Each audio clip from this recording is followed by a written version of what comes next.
What happens is that it depends on when God starts dealing with you.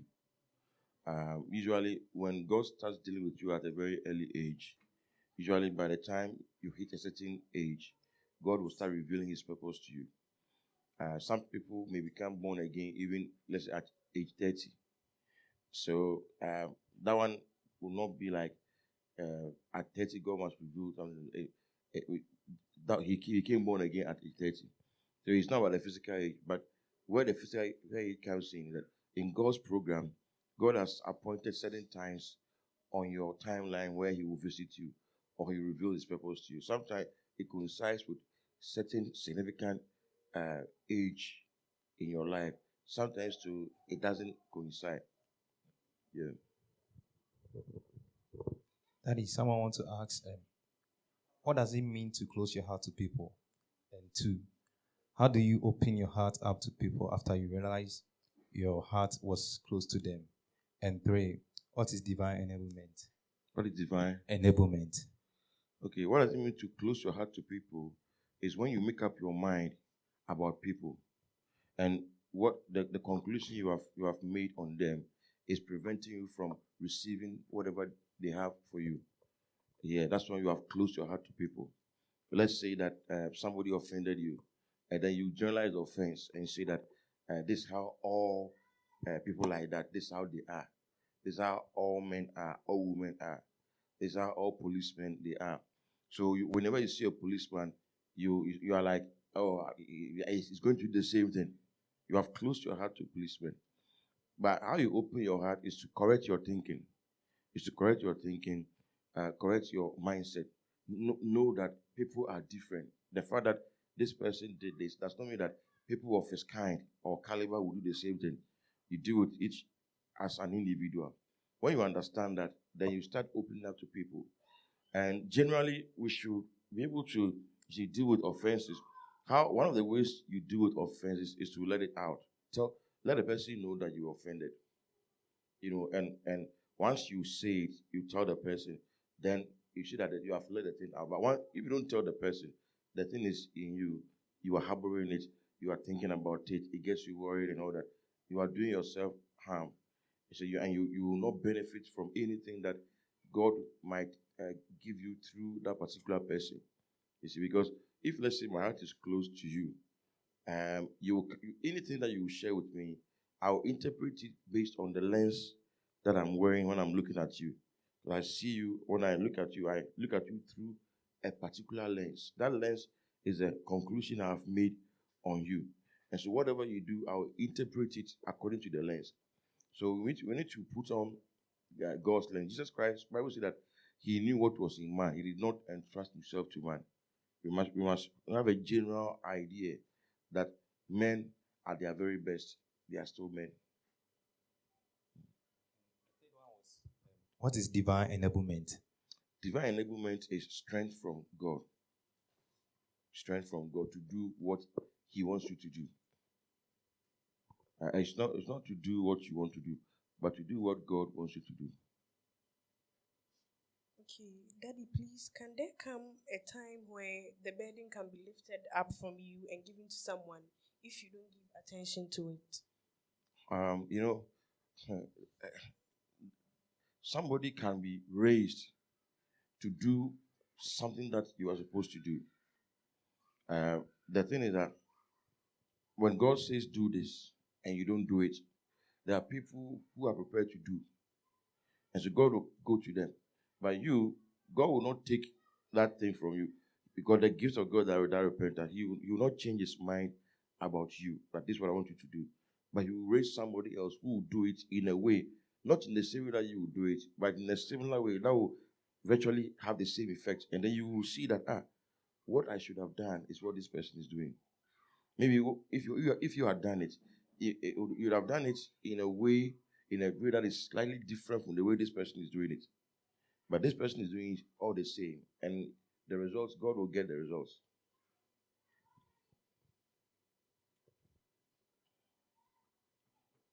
Okay, that is so. Does that mean the burden has been taken off from the person? The person will not have the burden anymore? No, it's like the person has ignored the burden. See, anytime he gets sensitive to God and gets in the presence of God, the burden will come again. Okay, my question is that when maybe we decide to obey um, and do what God says we should do, like the burden, what do we have to look up to, as in knowing that people will discourage you, knowing that a lot of trials may come, that it's work coming, you have to work. What should be your assurance? It's like, what should motivate you to do what you are doing? The motivation comes from the burden. The burden that God put in your heart. It's like it's the one pushing you, which is making you do what you have to do without looking to the left or to the right. It's burning in your heart. And that is what is pushing you.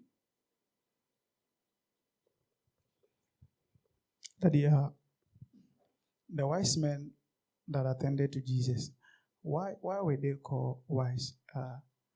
Seeing that they were star readers like astrologers, but the Bible still called them wise. And Paul was talking about the wise and unwise, and also the difference between wisdom and, let me say, somebody who is wise. Why were they called wise? Seeing that what they were doing, God hates, but they were still, Bible called them wise.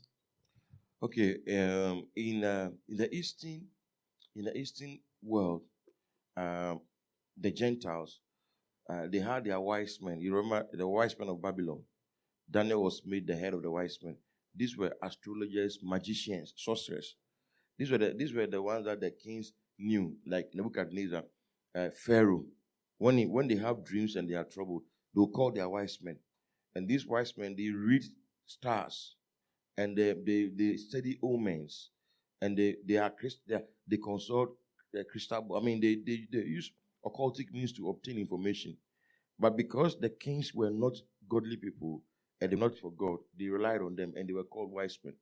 Now these wise men, that's how they were. That's what they were. They were wise, called wise men, not because of the word wise, but because of the ability to interpret symbols and omens, and to read the stars and get to know its effects on destinies of people. That's the branch of the occult, and yet still God led them through the star to locate the Messiah. I believe that after seeing Jesus, they will change. Maybe something will happen to them. Please, I want to ask about the difference between shame and shyness. Like being ashamed, you were like, you shouldn't be ashamed of what you have and all that. So the difference between you being ashamed and you just being shy. I think they are the same. Okay, because the thing is, well, we can say that one is innocent. For instance, God knows the difference between immaturity and rebellion. So maybe one is immaturity, one is rebellion. The immaturity one is the shyness. The rebellion is being ashamed. You are not shy, but you are just ashamed to be associated with something of God. But the one who is shy, he or she may really want to, but then he's shy. And because of the shyness, he's ashamed. So there's a thin line between the two. But God knows the difference. Right. Daddy, you said the servant knows what the master is doing. And then when you read John chapter 15, verse 14 and 15, they all say, I no longer call you servants, because a servant does not know his master's business. So I want to know, and then he said, now I call you friends. I want to know in ministry, who is a friend and who is a servant? And then how does it explain the fact that the servant knows the master's business? I think I was expecting this question yesterday, but nobody asked. Well, the thing is that we have to take it in context. What Jesus was saying, he was talking about status. Status. In a sense that before he went to the cross, the disciples, they had moved from being servants. The Old Testament people, they were servants of God. in a sense that in terms of intimacy, they were servants. They were not close to God. But when Jesus Christ came, the disciples had moved from servant to friends. In the Old Testament, the highest level you could get to in a relationship with God was to be called a friend. Like Abraham was a friend of God, Moses was a friend of God. They were nowhere near sons, but they were higher than servants. But these people had become friends, Peter and co. But Jesus Christ, later on, they became sons when he died and rose from the dead. When he rose from the dead, he told Mary Magdalene, go and tell the disciples and Peter that I go to my God and your God, my Father and your Father. So now they have become brothers of Christ. So it's a progression in status. But what we are talking about is the attitude of servanthood. That if you have the attitude of a servant, you know you are a partner with God. That is the born servant, the one who says that I want to make myself of no reputation and I want to serve. But this one was talking about status. We are not servant, but we must have an attitude of a servant, heart of a servant. Please, my second question is, yesterday you gave a text, Luke chapter 10. When you read verse 10 and 11, it says that when we go to preach and then the people don't welcome us, we should leave that house. And then I want to ask the question that, what if Satan incites the people? He knows that if the people welcome us, then they'll be saved. What if he incites the people not to welcome us? And because of that, we live and they perish. So we and Satan, who is being wise and successful? The issue is, I remember Paul, when Paul was on his missionary journeys, there were times when the people rejected him. Like I think he went to Lystra and Iconium or Derbe, and the people rejected him. Then he went to the next town. They followed him to the next town and incited the Jews against him. They stoned him to death. Then the disciples came and then he came back to life. Then when he went to Thessalonica, what happened was that Jason, the ruler of the synagogue, they burned his house. And Paul and co had to run away. So later on, they sent Timothy to go and find out whether the converts were still in the faith.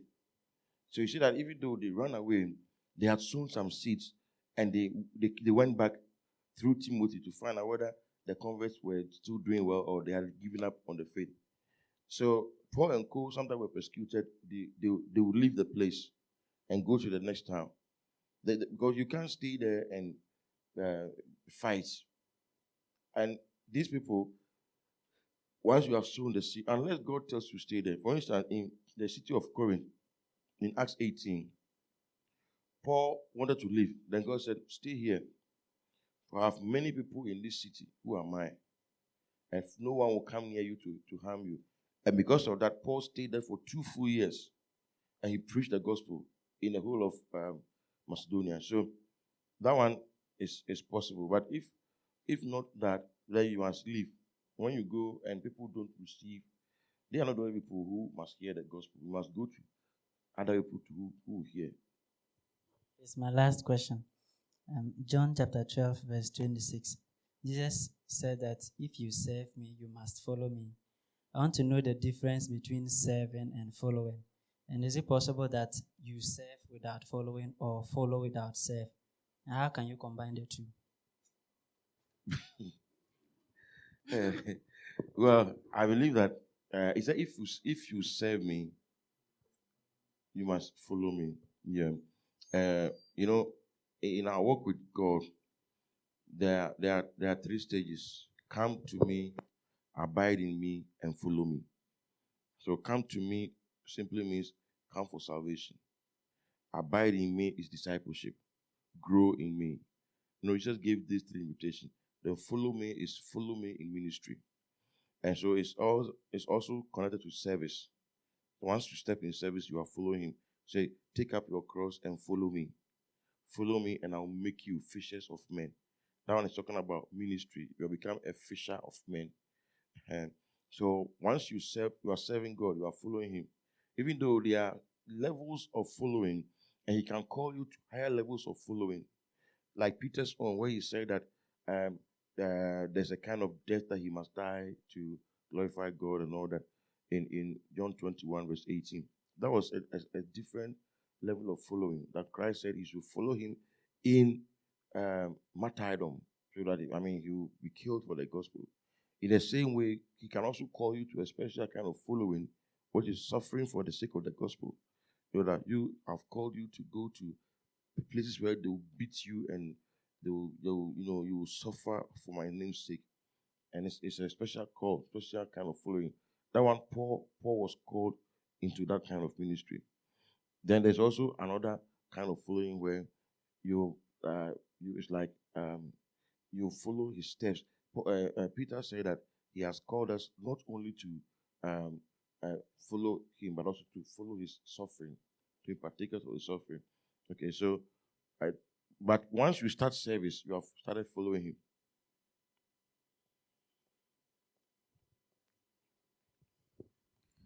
I wanted to ask whether it's possible for God to burden you with something that actually you are not sure of the steps that you're supposed to take to fulfill that kind of mandate he has given to you. Okay. Yes, exactly. Usually what God will ask you to do, you will realize that you can't do it in your strength. You realize that you can't do it with your resources. And that's how you will rely on God. So any God-given vision is greater than your current status. It's greater than your resources, greater than your strength, greater than your wisdom. So that you rely on God to fulfill that. So in this way, if it's greater than your wisdom, resources, and everything, how are you going to actually achieve that kind of burden that he has given to you? Especially if you are really not sure whether what God is saying is you that he's talking about. Okay, but you know that you will know that it's you. The thing is that the greater the thing is greater than your resources, greater than your wisdom, so that you know that you can't do it. You see, the call of God is not easy, it's not difficult, it's impossible. It's impossible. The work of God is not easy, it's not difficult, but it's impossible. So you will know that without him, nothing is possible. I can't do it. Because you will look at yourself, look at what you have, and God says, I'm going to use you for this. Then you are like, me in my own strength, I can't do it. Without him, I can do nothing. So that's how you rely on him, and you know that I have to really keep in step with him if I'm able to do it. So he said that take my yoke. He's yoked with you. God doesn't want us to work for him. He wants us to work with him. So he's yoked with you. Then he's carrying a greater part of the burden. Then you are following along. Yes. Put off your phone. Okay, Daddy, please. My first question is. my first question is.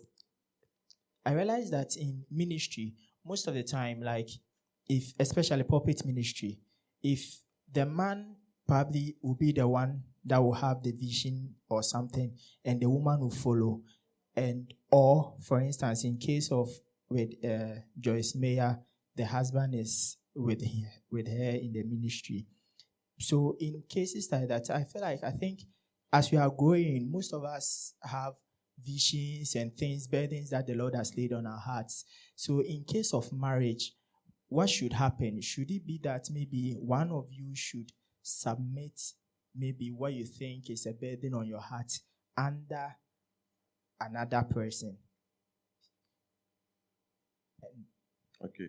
Are you talking about maybe if God has called you? Yes. Because I think, for instance, as we are here right now, maybe some of us have different burdens. The ladies are similar to the guys. So in case of marriage, should we both also pursue our individual burdens, things that we think that the Lord has laid on our hearts? Or when it comes to marriage, it has to be united or one has to submit his or hers. You see, usually what will happen is that if you are a woman, for instance, and you have a call of God on your life, your husband too has a call of God in your life, you must find your ministry in your husband's ministry. Then that's how it starts. That's how it starts. There must be a way where you express yourself through your husband's higher or bigger calling. But then it will get to a point where maybe God will also tell you, because you cannot say that your husband is here, you are also there doing something else. No, you have been called alongside to support him. Okay, my second question is, realize that now we have a lot of men of God in full-time ministry, and I think some of them have businesses that they are doing also, even though it's not taking their time with God and all. So what actually is full-time ministry? Is it like, don't work, just go as the Lord has called you? Maybe here, maybe the church is paying you, fine, don't do anything else. Or you can do something, have some businesses anyway, as long as it's not interrupting with you and then the work of God. You see, it depends on the calling that God called you with. And one must really understand his calling, that God has called him. Number one, it's not everybody that God has called into business. That's one thing. It's not everybody that God has called into ministry and business. There are some that God has called them to ministry. Totally. Not into business. You see, there are some that they can handle some business aspects and also ministry. It depends on the kind of calling. You realize that there are people who are not doing any kind of business.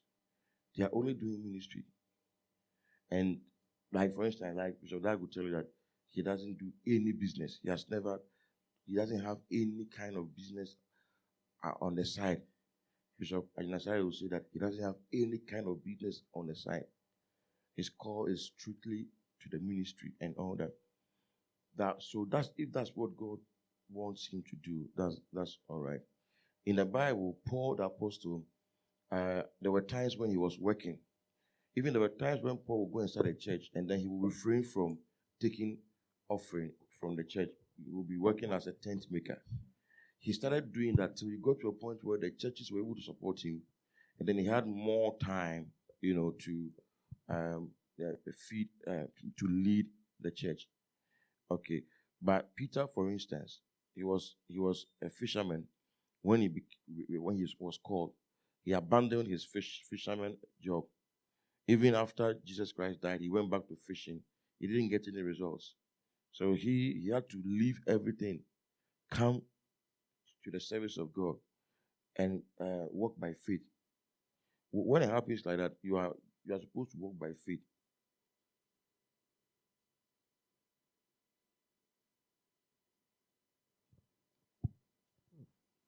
Daddy, please, if you are someone who like giving, and then like anytime you see people in need, you have the desire to give something to them. But then when you see people on the street, like those begging for medical purpose and other things, you see them, and because of what some people say, like some of them are lying and some of them use it for occult reasons and other stuff. So you see them, you feel like giving them, but because of those things, you don't give them. But then you have the desire to give them. So like when you go, like, are they genuine or not? You keep thinking about it, if you should have given them or not. And then please, my second question is, those preaching in buses, like you want to help give, yours is to give. So those who are into ministry, you give them money. So when you see them preaching like this, it's like, oh, they have gotten time and then they are preaching. So let me give them something to go along. But then some of them preach for the purpose of getting money for themselves. So with that, how will you give them. Like when someone comes to the bus to preach, you wish to give them, but because of what they might use to do, you don't know the genuine ones. You don't give them at all. Okay, with the bus, what? Okay, how do you know that they are preaching for purpose of money? No, some of them, like from the words they carry. Like I believe that if you want to preach in the bus, like you should talk about salvation. Yeah.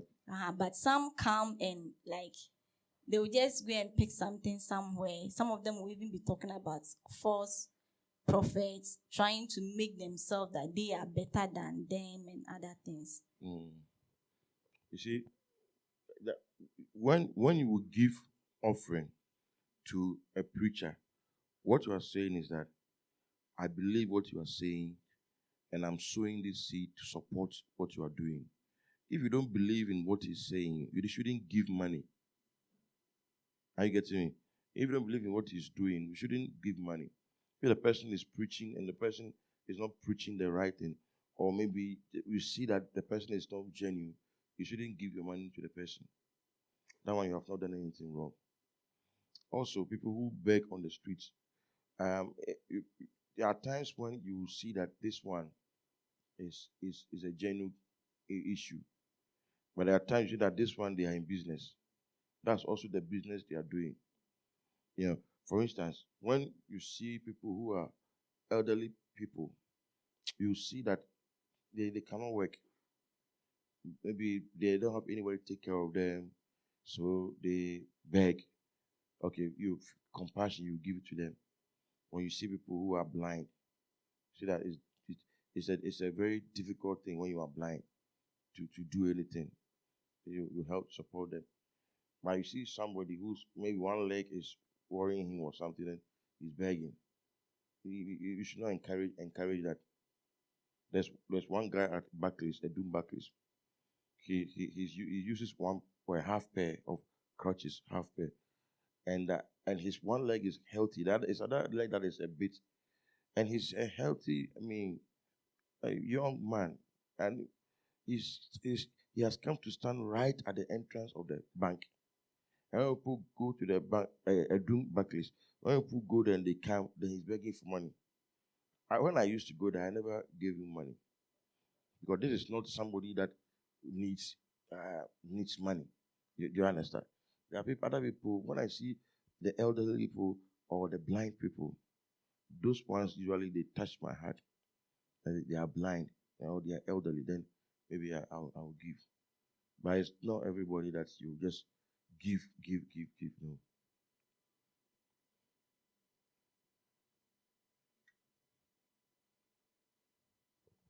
Daddy, please, my next question. If you are in a group and then maybe like you are all in a position, you are having what you are supposed to do. But what the others do, although you don't have much idea about it, but when they do it, you get to know that like if we do have done it this way, it would have been good. So you call them aside to advise them.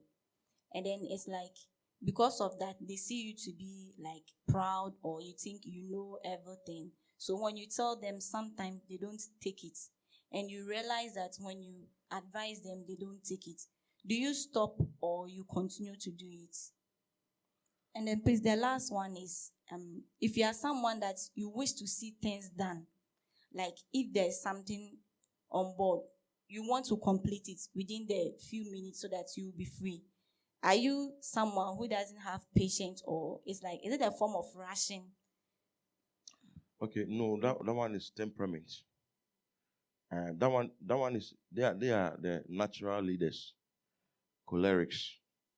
They want to accomplish task. So when they have a task, they will not sit till they have done it. It has advantages, the good side. It also has demerits. The thing is that those people, they are very good at accomplishing projects, but their human relations is very poor. Sometimes they will accomplish the task at the expense of a relationship. So the whole thing is balance. Balance. You might be able to accomplish your task and at the same time not compromise on relationships, or human relation. For instance, maybe you're in a group The choleric leader will be somebody who drives. He drives, pushes, and he has to get the thing done. Okay, so in the course of that, he may step on people's toes. If he has to step on your head to get there, he will step on your head and get there. Then later on, maybe when you see that, then you say, "Oh, sorry, I didn't see." But he was only looking at the task. So that leader must also be balanced so that he can also take into consideration the concerns of people. When you have a choleric leader, you get things done, but you have tensed atmosphere. When you have a leader who is not choleric, you have a relaxed atmosphere. But if he doesn't take care, things will not get done. The things will not be done. But you have a relaxed atmosphere. But you should combine the two. There's a way you can put pressure on people to do things without necessarily being harsh or driving them. But there's a way you can mount subtle pressure on people and make sure that you get them to do the things that you have asked them to do without necessarily being harsh or compromising on the relationship or the friendship. Okay. Then in the first question with the group, if you are in a group and you have been giving them advice, and it will get to a point you must stop because you know that you have been saying it, you have not been doing it, and they are rather seeing you in certain light. So you must stop. Then let them do it. Just hope for the best, but don't force it on them because they will not receive it anyway. So you just have to pray for them. Just don't force it on them. On the other hand, too, it depends on how you communicate it. You see, because you are not in my department, you don't know much about what we do. But then you come and you start giving directives and instructions. Do this, do this. They're like, but you, how can you come from outside and be instructing us in the thing that we are doing? So even if they will take it, it will not be with their whole heart. So if you go and you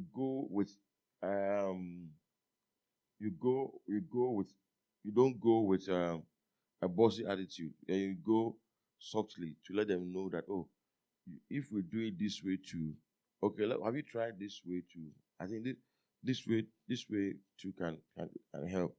Maybe just an advice. I don't know much about this, but I was just thinking that maybe if we did it this way or that way, it will be okay. So always it depends on how you present something.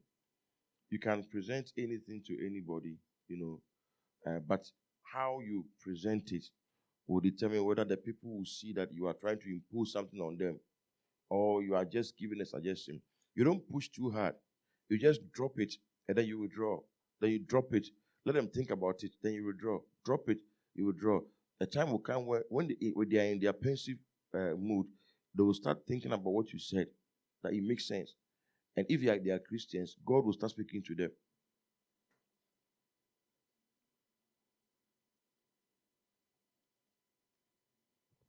Hello. Daddy, please, I want to ask a question in terms of ministry. Two people do ministry together. I want to ask this question. What if two people are doing ministry together? Maybe you're a general overseer, you find a ministry and I'm assisting you into the ministry. And because of the love I have for you, I've weighed my life that I'm going to fulfill destiny with you. And also you've loved me because of the sacrifice and all that.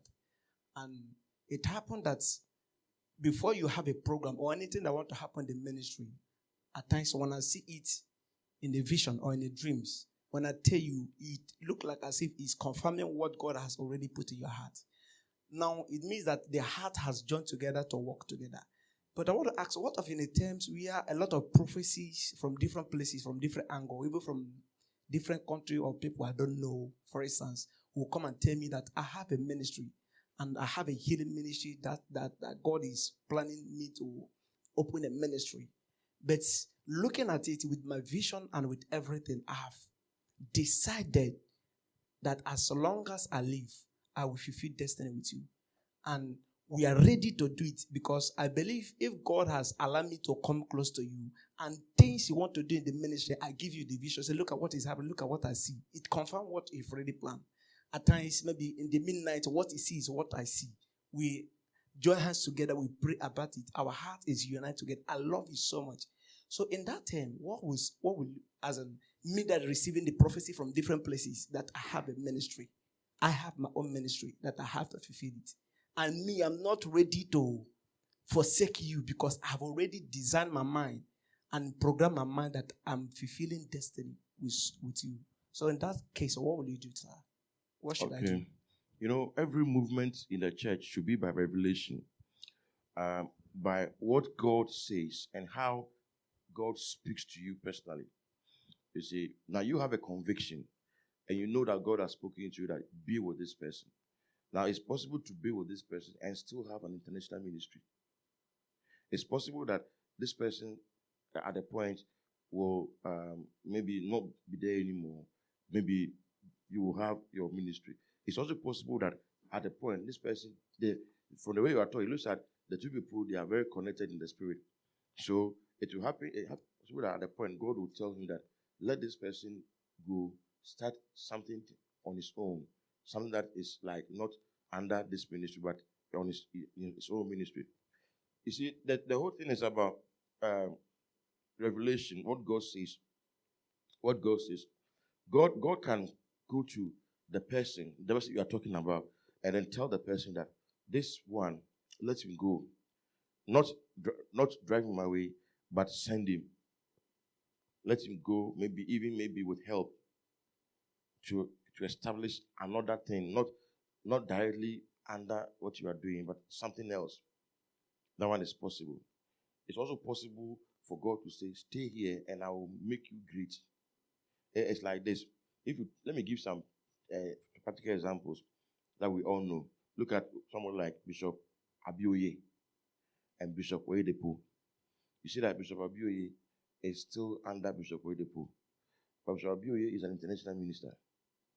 He has presidents who submit to him, head of states who submit to you, the same as his father Oyedepo has head of states who submit to him. He has international influence. He has virtually everything that you will say an international minister has, he has. When he's coming to Ghana here, you will see that somebody is coming to the country. Even though he's still with Oyedepo. There was a point where Oyedepo told him to go. Like, he told him that he can go. He was prepared to give him a huge amount of money and give him the congregation of 20,000 to start his own ministry. What we call own ministry. Okay. Then he said that no, he won't go. That's not what God told him.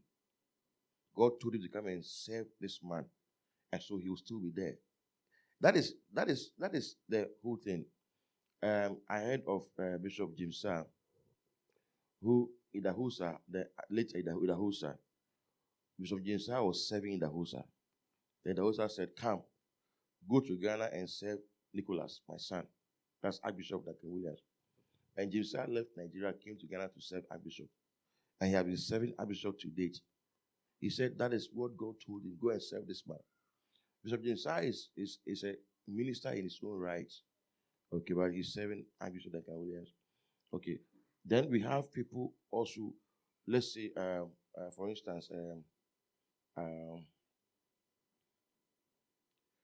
there are people who maybe, let's take maybe Church of Pentecost and then CAC. That Apostolic, Makion came out of Apostolic. Then he started Pentecost. Now look at Pentecost. Clearly it was God who was leading him out. How you get it? So everything must be, once it is not according to selfish ambition, that's the only key. If it's not about selfish ambition that, oh, I want to do this because I've seen that maybe this person is I also want to. It's not like that. But what is God telling me to do? Someone like Prophet Kakrabedin was saying that. He said that at a point in his life, he had to choose between following Bishop Dag and following the Prince. At that time, Bishop Dag had only started the ministry, and there were some few people, and he was supposed to start Kumasi branch on a field. on a field. So he started praying. Then he had a chance to go to America. Then he had been following the Prince through teachings. But then he got to America and then he had opportunity to attend the Prince conference. So he said he went and sat in front. Then the Prince, he wanted to catch his attention. But he didn't. He was the only black person in that conference. So he said that he took a seed, money. Then he gave the money. He told the Prince driver, that, look, I've come a long way from Ghana, and I want to sow this seed into the man of God's life, but I don't know how to get him. So can you take this and give it to him? And he wrote his name, everything. Then he said that I'm the only black person in this thing, and I'm from Ghana and all that. So the Prince came to preach. He didn't say anything. The last session, he got to him, and then he stopped. Then he said, young man, I want to have lunch with you today. So he had lunch with him, and then he blessed him, prayed for him, and then later on, they became friends. Later on, he said, I want to make you the head of the Prince Ministries in Africa, the whole of Africa. West Africa. I want to make you the head of the Prince Ministry. Just around that time, so that called me and said, come to Kumasi and start Lighthouse on the field. So he said, he prayed. He prayed. You see, we have to be spiritual people. He prayed. And then God told him, go and start the Lighthouse. So he had to turn down the Prince's offer and then follow Bishop Dad. Look at him today. So when you follow God's direction, you will not miss it. It's not about a person. It's not about you. It's about God, God's purpose. If clearly God says, go and start something different, why not? You understand? Yes, but if your personal conviction says, no, I must follow this person, then follow the person. Okay, Daddy, please, the last question. I want to ask, in a ministry where in the time of provision, and you have plan ahead, and you know that maybe you're working, you're doing a little job, and that job is like getting you some little money, and you're being convinced in your heart to stop that work you are doing, face the ministry. Although the ministry now may not really give you what you want. Maybe you're planning to get married and all that you want to set up. But the ministry is not giving you, you're not expecting money from it, but it's not giving what, but the little job you're doing, you are being convinced that God is telling you to stop and focus in the ministry because of where you're going. Focus and study and do more things, which is that the work is a really big distraction. As in, how can somebody, knowing physically that if I should stop, there will not be food and all that. So how can somebody carry on in such instruction? God bless you, sir. Okay, amen. You see, the whole thing is about how we discern the voice of God. You see, if God said stop, it means God will take care of you. It's as simple as that. If it was God who said stop, He will take care of you. You see, but if you are saying that, okay, I have to stop because I think I need time to pray and do this and do that, you might stop and you might have to struggle to take care of yourself. You see, one thing that we should know is that God is not against you working, you getting something to take care of you. It's not against that at all. You see. So then, like Paul, you can start off by being a tent minister. Work, use the money to sort things out for yourself. Then you focus on the ministry. It will get to a point where God may tell you that the way I want to maybe go with you, this one will limit you. So you have to leave. That one, it all depends on what God has said. But I've realized that many people have a problem with ascertaining the voice of God, especially when our self comes in. The self comes in. See, when God speaks, and it should be clear, and you will have confirmation to know that this is what God wants me to do. You have the peace of God. That's what God wants me to do. And God can provide. Whether God leads you to a widow or to a rich woman, God led Elijah to a widow. The widow sustained him for 3.5 years. He led Elisha to a rich woman, the rich woman to sustain him. So God can lead you to a widow or a woman. The question is not about the person, it's about God's provision. Okay, Daddy. Someone said, in case or in a situation whereby you have a desire to do something for God and don't know how to do it and don't know where to start from, in that case, what should you do? And number two, in the question where Paco asked, someone said, if the woman has the calling, what will they do? Or what should they do? In case of Joyce Meyer and Dave. If the woman has a calling. If the woman rather has the calling. And if the woman has the calling, what is the calling? Paco asked a question that. What's the question? Like in ministry. In ministry. So if the woman is rather called into ministry. Called to do what? There are various kinds of ministry. Like Joyce Meyer for instance, Joyce Meyer is not a pastor. You see, she's a teacher. She has been called to teach. And she makes resources available. She has books. She conducts seminars. She has tips that she teaches. That's her ministry. She's not like pastoring a church. So her husband actually is the overseer of the ministry, the administrator of the ministry. Joyce Meyer teaches. Even though she's a visionaire, she teaches.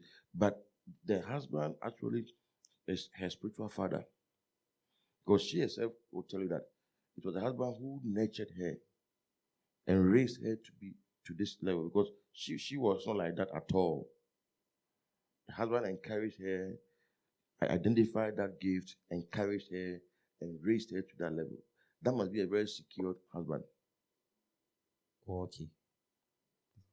And question one, if you have the desire to do something and you don't know how to go about it, and you have that guilt because you don't know how to do it, you don't know how to go about it, and that guilt keep on coming, what should you do?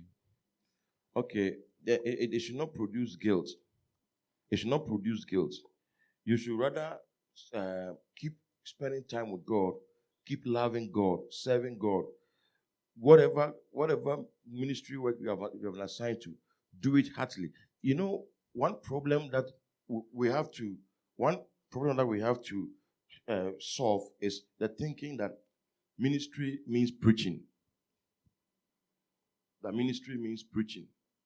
That's not the only ministry. Our ministry means that you should become a pastor, an overseer. That's not it. Everybody and what he has been called to do. You see, so the thing that you are doing in the ministry, are you doing it faithfully? If let's say that you are an usher and you say that God has called you to do something, you're not doing it, ask yourself whether the ushering thing now you are doing it faithfully. If you are not faithful with that, don't expect God to be calling you to do something that you think that is ministry. It's Bible. He that is faithful in least will be faithful in the big. He said, if you are not faithful, in least, he will not give you the true riches. He will not give you the bigger things. So the question is faithfulness. Yes, we have to be faithful to what we have been assigned to do. And as we do it faithfully, you will see that God himself will be leading us. That will make the transition very smooth. Very, very smooth. I've seen people who had very rough journeys into ministry because of this simple thing. Simple thing. It's smooth. Just do what you have been called to do now. Do it very well, faithfully, with all your heart. When God sees that you don't have to do it anymore, I'll have to give you a bigger responsibility or more work because of your hard work. God will give you bigger responsibility and more work. That one to do it faithfully, then he'll give you more work. That's how it goes. But don't sit down feeling guilty that they've told me that I must be in ministry. They've told me that I must be preaching here and there, and here am I. I'm not even preaching anywhere. I'm here and I'm stuck. No. They've told you that you are preaching here and there. But how do you start preaching here and there? Yeah, it has to be from Jerusalem to Judea to Samaria, before to the uttermost part of the earth. When we see people and they've gotten to a certain place in ministry, you don't have to go and study. If you study biographies, you will see that Catherine Coleman, she became popular only for 10 years. The last 10 years of her life, that was when she became an international figure. All the other times, the other years, where was she? She was doing normal ministry, struggling here and there, working under people, working with people. It was just the last 10 years that she hit international. What about Benin? The same thing. There was a point where he was doing ministry just like everybody is doing and all that. Then God found him faithful. God said, leave the church. He left his church that he had started to somebody. Then he started this evangelistic outreach thing. It's not an easy thing to do. If it is not God, how can you just get up and do it? But look at how he started. If you read Idahosa's biography, you will see how he started ministry, how he started ministry to people, just some few people, and how he was struggling. He would take a bank loan to do ministry and all that. He was working at the same time doing ministry. He was using bank loan, using the salary, doing this, doing that, doing that. Then it got to a point, then the explosion just came, bam. Then Idahosa became an international figure. See, but we see the aspect of his international ministry and we're excited about that. But we have to go to his beginnings and then learn how he rose through the ranks. And then that's when you'll be encouraged. If you see Bishop Dag right now, and you are like, I had a dream and Bishop Dag was anointing me, but look at me. He's all over and I'm here, I'm doing it. And then you'll be discouraged. Because where did he come from? Where has he been? Where has he been all these years? He has been going through series of changes, starting the ministry with some few students in a classroom, moving up and down as a medical doctor, as a pastor, starting ministries here and there, doing this, doing that, teaching people, training people, watch nights, all that, going through all that, And if you see a lighthouse now, you would think that lighthouse, right now, where lighthouse is now, they did not start there. They started from somewhere, but now where they've gotten to is like there's a principle of the principle at work in the ministry. It's just exploding left, right, center. Go and find out how they started. Maybe you are here in this ministry and you have been asked to do something, and then you are like, I'm going to Lighthouse because there they are established. Did you know at the point they were just like, the Totabe will tell you at a point they were using their fingers to play drums. They were meeting in a classroom. They were using their fingers to play drums. Meeting in a classroom at Kanda. That's ICGC. That's how it started. Prophet Arno, Christopher Arno, and all those, Abu Bedu of Kumasi Jinyasi branch, and then I think Tufo of Kufuria. These people were with Mensa Otabil. They were all in the classroom. It was Prophet Arno who was sent to come and start Kumasi branch, the Jinyasi branch. They came and they started. They were all in the same thing. Now look at how God has established every one of them. Prophet Arno is a prophet in his own right. Has an international ministry as a prophet. There has many people who consider him as their prophetic man. Nations. But look at where he started from. So if right now you see Prophet Arno, you are like, hey, I have the anointing of Prophet Arno. No, go back to how he started. They have been faithful over the years, and God has rewarded. That's the thing that I want us to get. It's faithfulness. Faithfulness and integrity. That ensures longevity in ministry. It's not about skills and gifts. It's about faithfulness, the ability to do the same thing over a period. Stick to it. Routine, the same thing. You are doing the same thing over a period without giving up. That's faithfulness. That's you can stick to something without giving up. The same routine. But when the time comes for lifting and elevation, then God elevates you. That is glorious. I don't know whether the question is answered. Sure. Daddy, I want to ask about this burden stuff. Considering the Ivan Roberts of the Wales Revival, I believe he was so mightily used by God to impart so much life because of the burden that God placed upon his life. But knowing that this treasure is put in earthly vessels, how do we balance this passion with probably taking care of ourselves?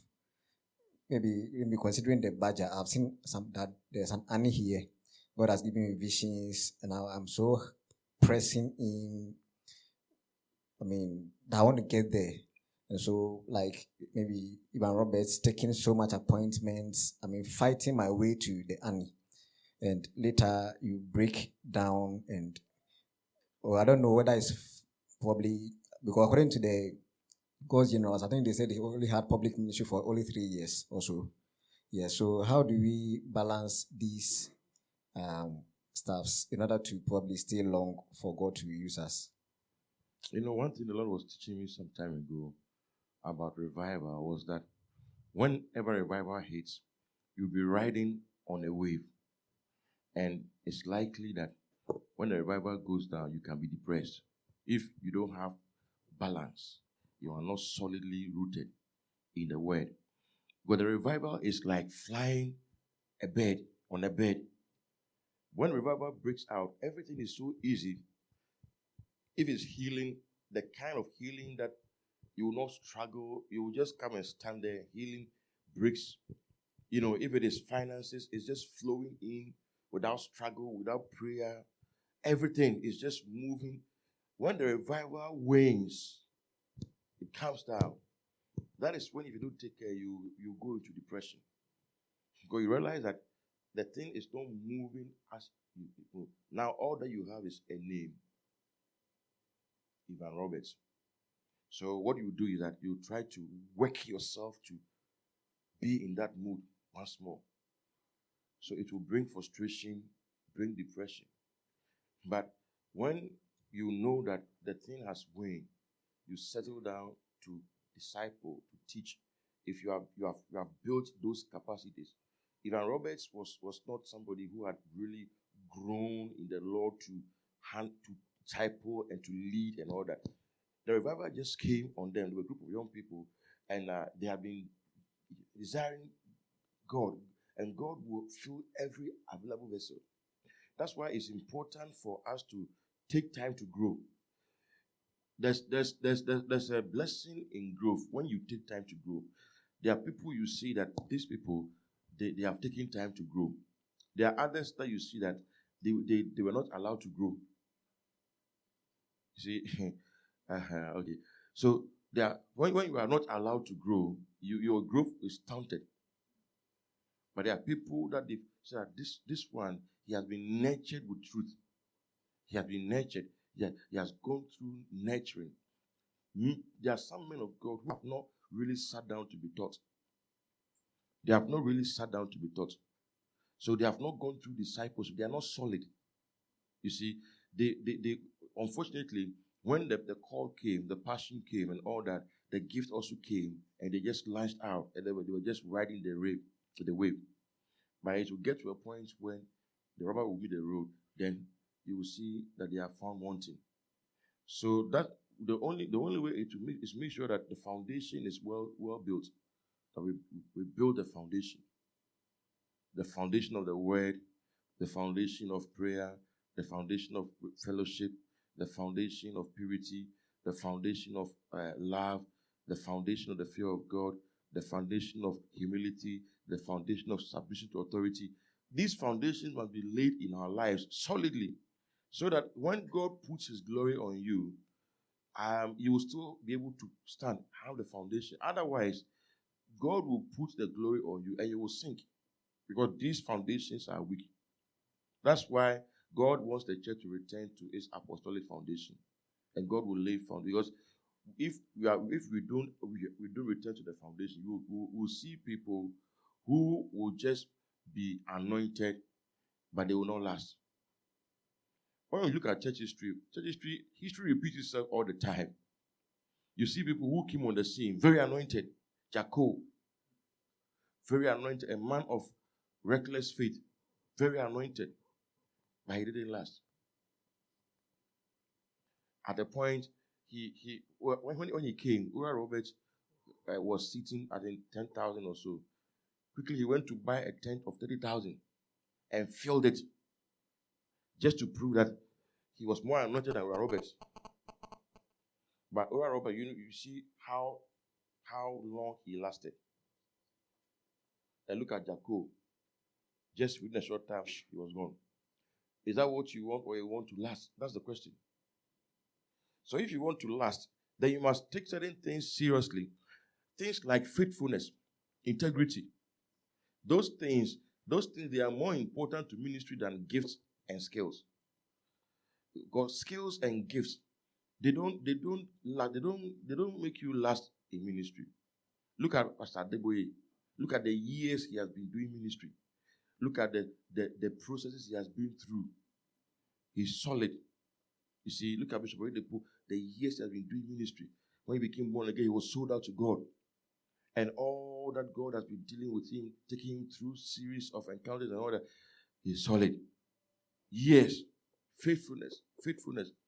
Being faithful is very important.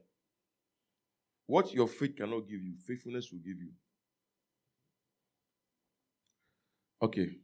Okay, Daddy, please. How many questions more?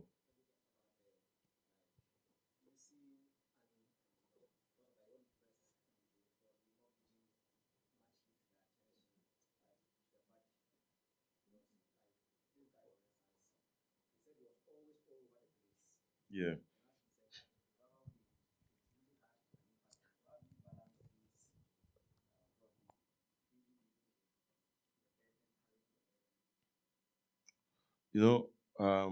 One day, the Lord told Todd Bentley, he said, you have a choice. You can die at 39, like Jacob did, or you can live long. Either way, I will use you. Then also, Jacob, the Lord told you that you must discipline yourself in 3 areas: the tithe, your relationship with other Christians, and your eating habits. So these things, God will not, you see, the fact that you have the passion and you have the burden doesn't mean you should accept every invitation. And it means that you should be running over, preaching. That's what is ministry. No. What is God saying? What is God saying? And you must also balance things. So if you are not taking care of yourself, you will end up you end up breaking down. Unless maybe God is giving you some sustenance.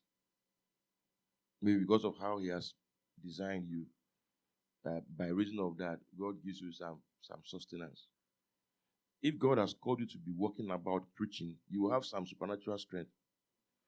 Because if your ministry is walk about, how God anointed Jesus with that of the Holy Ghost and power, who went about. If your ministry is go about, God will give you grace to go about. Whatever your ministry is, God will give you grace. Not everybody can handle that. There are some people, they will go 1, 2, they will break down. 1, 2, they will break down. Maybe He has not called you to be going about. Are you getting it? Okay. How many questions so that we can know? Okay, 1, 2. Okay, when you finish, then 1, 2, then we'll go. Okay, Daddy, please, can the burden be rejected or refused? Or again, can it be misinterpreted? Yes. When you reject the burden, God will come again. But a time will come where He will not come. You can reject it. God will not force you. So there are times when in His mercy, He will create circumstances that you can't help but respond to the burden. Yeah, that's to help you. It may not be pleasant, but He may create it to help you respond to the burden. So don't wait for circumstances to drive you to do what God wants you to do. God says do this, but you won't do it unless you are sent to prison. You know, Paul, what happened to Paul was that Paul was moving about in ministry and all that, and he couldn't get time to write those books. Most of the epistles he wrote from prison. So getting to the end of his ministry, God just allowed him to be sentenced to prison. And when he went to prison, he could sit down and write many books. Yeah, you could write Timothy, Philippians, you could write Philemon, write Titus. I mean, you could write many books in prison. So God can send you to prison to write. If you don't want to make time to write. Mercy on me. I said, can it be misinterpreted? Misinterpreted, yes. Because, you see, that's why I said we should pray for wisdom. Because when God says, come is not a call. Come is not an assignment. It's a call. Okay? But it's not an assignment. Some people only receive the call. Come, then they rush. Come, then they rush out. God has called me. No. Come means come. Then you say, oh, go and buy this for me. Go and buy that for me. But when you say come, then you start running. Are you getting me? Or you say, oh, give it to John. As soon as you heard you say, oh, Joe. He says, I'll give it to Joe. No. So you can misinterpret the call. That's why we have to pray for wisdom. When the burden is strong, what do? Pray for wisdom.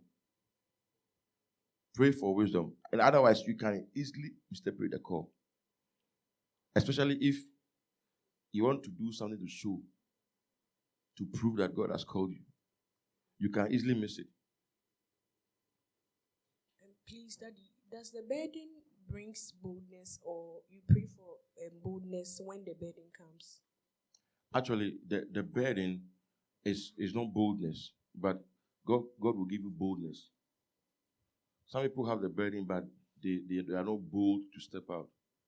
But you can pray for. You know, the disciples prayed for boldness. They asked for that God should give them, and God gave them boldness. So you can pray for boldness. That is, someone is asking if you are doing something with a group, but you don't have a heart in it, but because you want to stop, but because you can gain something from it, you are still within that group. So what should you do? It means you are being led by your selfish desires. You are being led by yourself. You see, you are in it for what you can get. Are you getting me? You are in it for what you can get, but that's not what it should be. You should be in it because of what God has said, even if you don't get anything out of it. So we shouldn't be moved by our selfish desires. Okay, my question is, you have a dream, and after the dream, you have convictions about the dream that you had, and then you've been convicted to pray about certain prayers, but in reality, about the prayers that you prayed, based on your experience over that situation, you are not sure that this is really what it is. What do you do? It's kind of vague. You said? It's vague. Like, let's say that you have a dream. And after the dream, you have conviction about the dream. And you pray. To do something. You prayed about that. Okay. And then, in reality about the situation, you know about the situation, but in that situation, what God is telling you is different from what you see. It means that with the personal, relationship with the person involved in that issue, what God is telling you, because you've been with the person for years, you've never seen that before in him. Okay. But you had a dream and you have a conviction to pray certain prayers. That tells you something different about what you saw in your relationship with the person. Okay, so maybe we are working with somebody, yeah, and you have a dream about a person, that you should pray for the person against something that the person is doing or involved in. Something that the person is doing. Against something that the person is doing, yes, that's true. And based on your personal experience with that person, you don't know that he's not like that. He's not like that. Okay. So what do you do about the dream? Yes. It depends on interpretation of the dream. It may not be that the person is doing it. It may be that he's about to do it. Or maybe it's going to happen to him going forward. He has to be on guard. So your prayer is for God to order his steps and to help him not to miss a step or something. Then you also alert the person that maybe this is what I saw about you. No, the thing is that the prayer is saying that you should break that kind of relationship with that person as soon as possible. Okay. So maybe let me give an example. Let's say that you are working with somebody, then naturally nothing shows that the person is into the occult or something. But you have this dream. Then in the dream you saw that the person was into the occult, and so you woke up and you're like, God says you should separate yourself from the person. Yes. Okay. I will not use just one dream to take that decision. I will look out for other signs. I've had it twice. Okay. Well, so if you are convinced, if you are really convinced, then you must follow your conviction. But the thing is, I have the conviction that it's coming from God. But in reality, based on the experience that I have with the person, I don't see it. Well, one thing I've learned is that no man after the flesh. Yes. No man after the flesh. And the spirit doesn't lie. If it is really the spirit of God, if it's not like some of these dreams, but if it's like the spirit of God who is telling you about this person, then God wants you to know something about the person.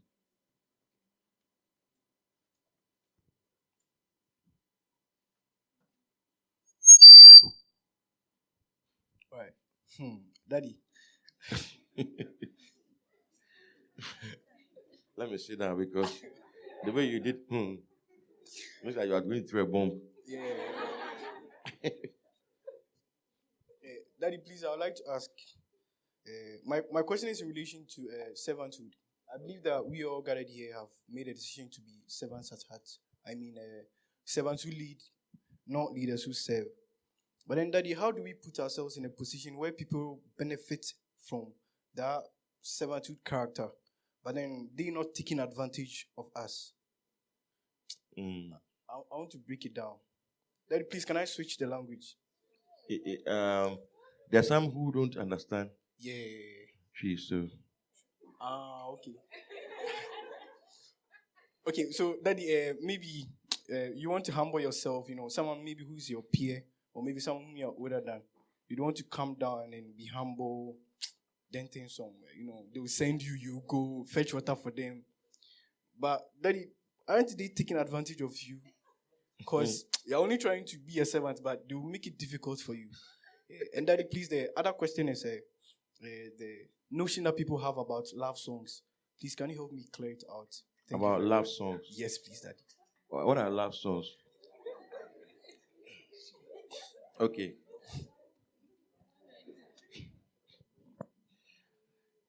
With the servanthood, you see, the thing is that a servant does not have any rights. Once you are going down for people, you must expect that some people who are not matured will take advantage of it. Yes, but you don't follow that to stop serving people. And also, serving does not mean that man is your master. Christ is. So you are serving out of love. You are not obligated to run errands for peers. God has not called you to do that. Are you getting me? Maybe you are doing that because you feel like you want to help them genuinely. You see, so you do it. That is good. But that's not what we are talking about at all, because that one is not God who says you should do that. Okay. Then also, as you serve people and they take you for granted, don't worry. Don't worry. Just keep serving. As God has directed you to serve, a time will come when they themselves, they will grow up. and they will not take you for granted anymore. Then, with love songs, what exactly do you mean? What? Yeah. Daddy, please, are they bad or good? Because sometimes people confuse. I don't know. Yeah, like love songs. Maybe at a wedding. Because I think when Sonny Bedu had his marriage ceremony, he danced to a love song.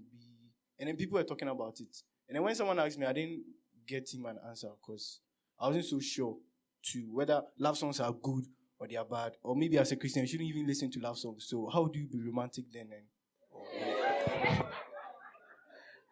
So the love songs, they make you romantic. You see, the issue is that the world has a cause. Bible talks about the cause of the world. Ephesians 2:1 talks about the cause of this world and the prince of the power of the air and all that.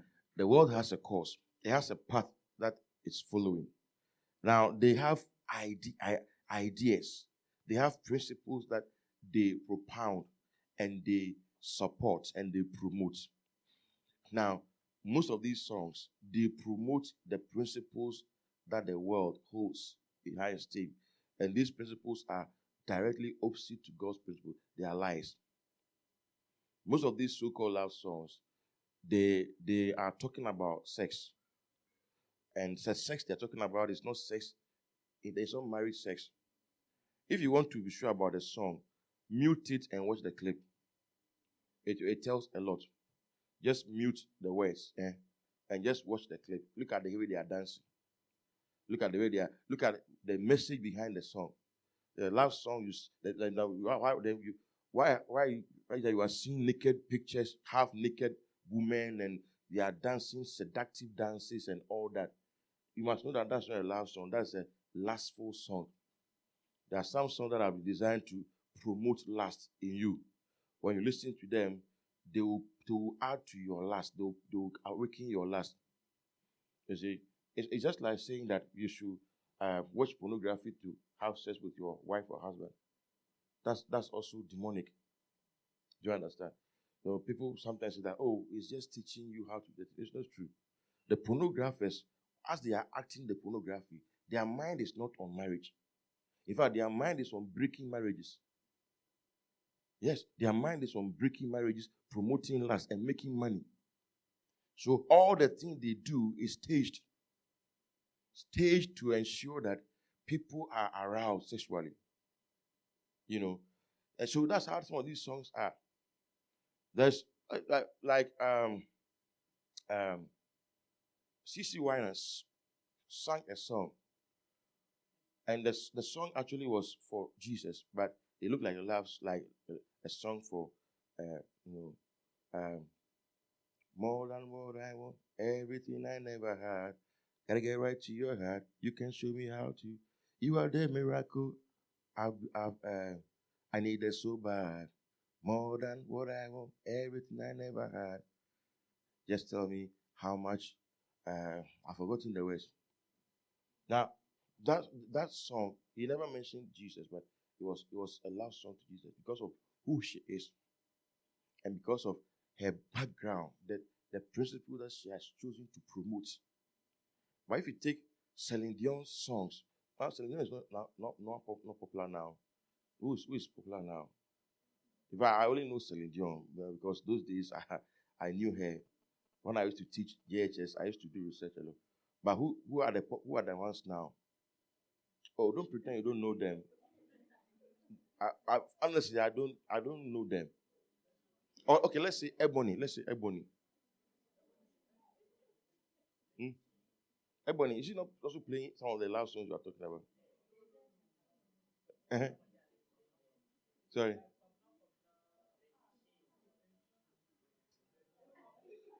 Oh, okay. No. You see, those songs, to me, they are not anointed songs. So, what are they trying to achieve?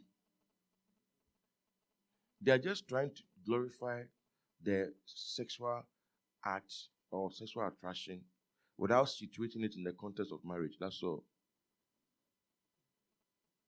So if Sonny Bedu dances to it, it doesn't mean it's right. I don't think Don Moen will dance to Celine Dion. I don't think Kim Walker will dance to that. Who?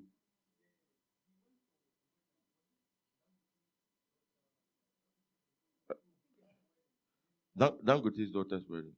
Okay, even if Don Moen does, it doesn't mean it's right. Yes, I chose Don Moen because I believe in his Christian background, that he's a solid believer. Okay, so what I mean is that Don Moen, for instance, will not take R. Kelly's song and then play it. But somebody can take R. Kelly's song and play it. But it doesn't mean that he's right. So we should say, okay, so why do you want to listen to love song?